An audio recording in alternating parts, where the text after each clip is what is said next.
Hello दोस्तों, स्वागत है आप सभी का।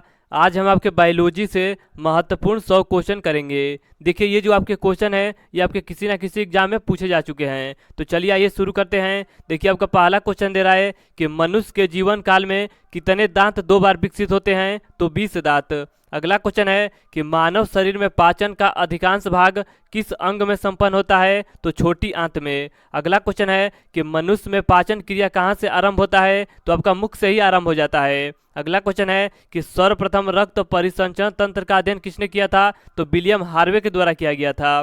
पेसमेकर का संबंध किससे है? तो पेसमेकर का संबंध आपके हृदय से है। पेसमेकर का कार्य क्या होता है? तो दिल की धड़कन आरंभ करना। अगला क्वेश्चन है कि गति प्रेरक किससे संबंधित है? तो गति प्रेरक आपके हृदय से संबंधित है। इसके आगे चलिए, इसके आगे आपका देखिए अगला क्वेश्चन दे रहा है कि सोते समय रक्तदाब में क्या परिवर्तन होता है? तो रक्तदाब आपका घट जाता है।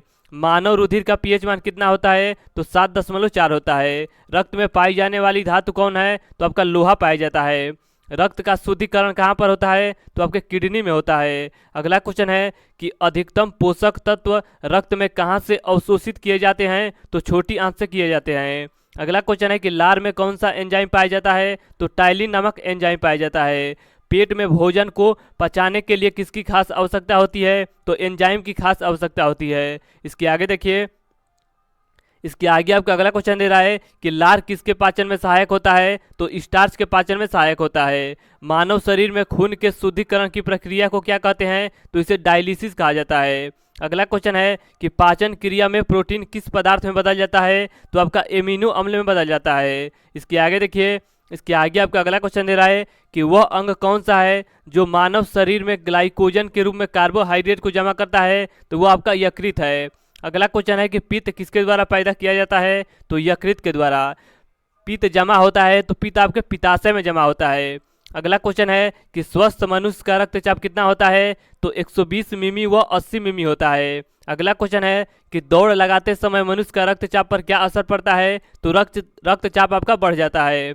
अगला क्वेश्चन है कि सामान्य जीवन काल में मनुष्य का हृदय लगभग कितनी बार धड़कता है? तो इसका सही उत्तर आपका हो जाएगा लगभग आपका 2 अरब बार धड़कता है। इसके आगे चलिए, इसके आगे आपका अगला क्वेश्चन दे रहा है कि मानव शरीर में हृदय का क्या कार्य होता है? तो हृदय का कार्य आपका पंपिंग स्टेशन की तरह होता है। अगला क्वेश्चन है कि रक्त में लाल रंग किसके कारण से होता है? तो हीमोग्लोबिन के कारण से होता है। हीमोग्लोबिन में होता है तो हीमोग्लोबिन में आपका लोहा पाया जाता है। अगला क्वेश्चन है कि शरीर में हीमोग्लोबिन का क्या कार्य है? तो ऑक्सीजन का परिवहन करना। हीमोग्लोबिन किसका महत्वपूर्ण घटक है? तो आरबीसी का महत्वपूर्ण घटक है। हीमोग्लोबिन का कार्य क्या है? तो ऑक्सीजन ले जाना।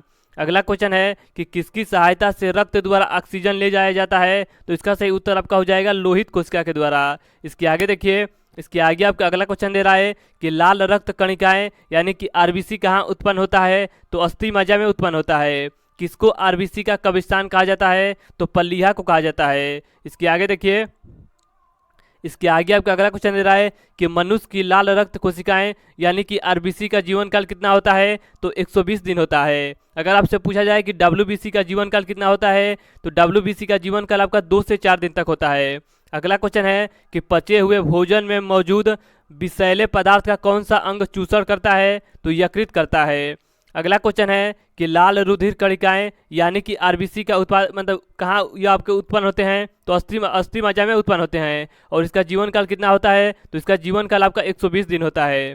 इसके आगे देखिए, इसके आगे आपका अगला क्वेश्चन दे रहा है कि सफेद रक्त कण यानी कि डब्ल्यूबीसी का मुख्य कार्य क्या होता है? तो रोग प्रतिरोध क्षमता धारण करना। अगला क्वेश्चन है कि मनुष्य में मेरुदंड से कितनी जोड़ी तंत्रिका निकलती है? तो 31 जोड़ी तंत्रिका निकलती है। इसके आगे देखिए, इसके आगे आपका अगला क्वेश्चन दे रहा है कि स्तनधारी किसमें यूरिया बनाते हैं? तो यकृत में बनाते हैं। मूत्र का पीला रंग किसकी मौजूदगी के कारण होता है? तो इसका सही उत्तर आपका हो जाएगा यूरोक्रोम के कारण होता है। अगला क्वेश्चन है कि गुर्दे का कार्यात्मक यूनिट क्या है? तो नेफ्रॉन है। मानव शरीर के भीतर खून किसकी उपस्थिति के कारण नहीं जमता है? तो हिपेरिन की वजह से नहीं जमता है। अगला आपका देखिए क्वेश्चन दे रहा है कि रुधिर के प्लाज्मा में किसके द्वारा एंटीबॉडी निर्मित होती है? तो लिम्फोसाइट के द्वारा। इसके आगे देखिए, इसके आगे आपका अगला क्वेश्चन दे रहा है कि एंटीजन प्रतिजन एक ऐसा पदार्थ है जो प्रतिरक्षी के निर्माण को बढ़ावा देता है। तो इसे आप अच्छे से याद रखिएगा। अगला क्वेश्चन है कि अपोहन का प्रयोग किस प्रक्रिया को पूरा करने के लिए किया जाता है, तो ब्रिक को पूरा करने के लिए किया जाता है। इसके आगे चलिए, इसके आगे आपका अगला क्वेश्चन दे रहा है कि मानव शरीर में रक्तचाप नियंत्रित होता है तो अधिवृक्क ग्रंथि से। जीवन रक्षक हार्मोन किस ग्रंथि से स्रावित होता है, तो एड्रिनल ग्रंथि से। मानव शरीर की किस ग्रंथि को मास्टर ग्रंथि कही जाती है, तो इसका सही उत्तर आपका हो जाएगा पीयूष ग्रंथि को कहा जाता है। मनुष्य के शरीर की सबसे छोटी ग्रंथि कौन है, तो वो आपका पिट्यूटरी ग्रंथि है। गर्भाशय में शिशु के विकास की जानकारी हेतु किसका प्रयोग किया जाता है, तो अल्ट्रासाउंड का प्रयोग किया जाता है। गाय और भैंस के थानों में दूध उतारने के लिए किस हार्मोन की सुई लगाई जाती है, तो इसका सही उत्तर आपका हो जाएगा ऑक्सीटोसिन का सुई लगाया जाता है। इसके आगे देखिए, इसके आगे आपका अगला क्वेश्चन दे रहा है कि मायोग्लोबिन में कौन सी धातु पाया जाता है, तो तांबा पाया जाता है। शरीर में सबसे बड़ी अंतःस्रावी ग्रंथि कौन सी है, तो थायराइड ग्रंथि है। कौन सा हार्मोन लड़ो उड़ो हार्मोन कहलाता है, तो इसका सही उत्तर आपका हो जाएगा एड्रिनलिन को कहा जाता है। इंसुलिन है एक प्रकार का, तो यह आपका एक प्रकार का हार्मोन है। कौन सा पदार्थ मानव शरीर में सबसे अधिक कठोर होता है, तो वो आपका एनामिल होता है। किस कोशिका में इंसुलिन स्रावित होता है, तो इसका सही उत्तर आपका हो जाएगा बीटा कोशिका के द्वारा। इंसुलिन उत्पादित होता है तो पेनक्रियाज के द्वारा। इसके आगे चलिए, इसके आगे आपका अगला क्वेश्चन दे रहा है कि हमारी छोड़ी हुई सांस की हवा में CO2 की मात्रा लगभग कितनी होती है, तो 4% होता है। मनुष्य में त्वचा किस स्थान पर सबसे अधिक मोटी होती है, तो तलुए में होता है। मानव शरीर का सबसे बड़ा अंग कौन सा है, तो वो आपका फेफड़ा है। इसके आगे चलिए, इसके आगे आपका अगला क्वेश्चन दे रहा है कि मानव त्वचा को रंग देने वाला वर्णक कौन है, तो वो आपका मेलानिन है।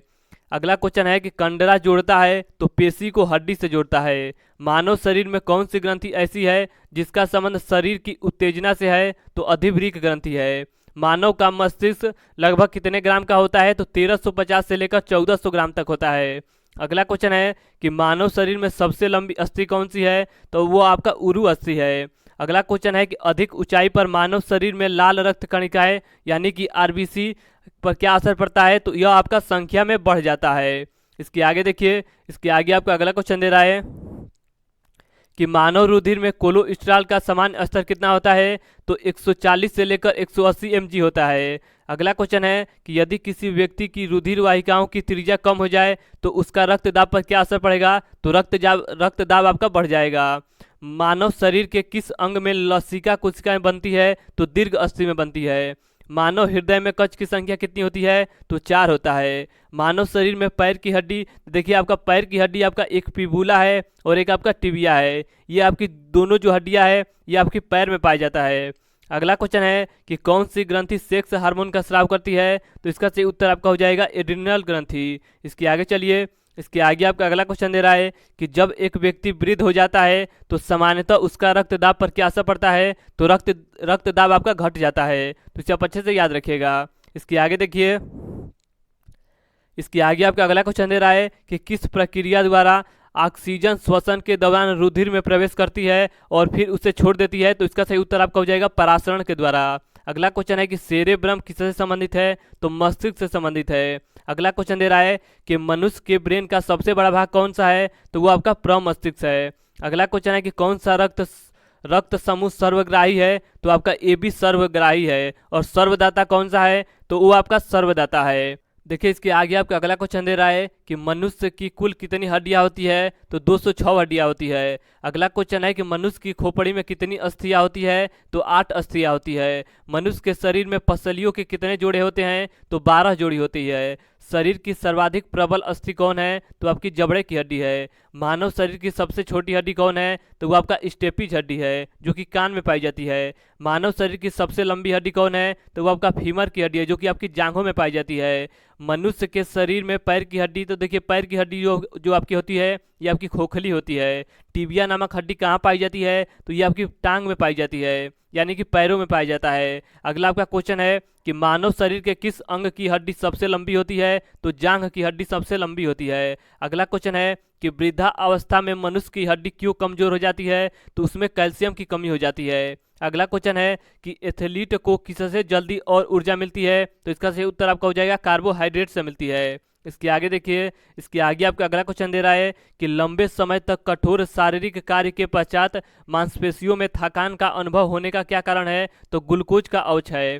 अगला क्वेश्चन है कि शरीर में ऊतकों का निर्माण किससे होता है? तो प्रोटीन से होता है। प्रोटीन को माना जाता है तो शरीर का निर्माण करने वाला माना जाता है। अगला क्वेश्चन है कि एंजाइम मूल रूप से क्या होते हैं? तो एंजाइम मूल रूप से आपका प्रोटीन ही होते हैं। अगला क्वेश्चन है कि जैविक सिस्टम में रासायनिक क्रिया की प्रक्रिया को तेज करने में उत्तरदायी पदार्थ कौन सा है? तो वो आपका एंजाइम है। इसके आगे देखिए, इसके आगे आपका अगला क्वेश्चन दे रहा है।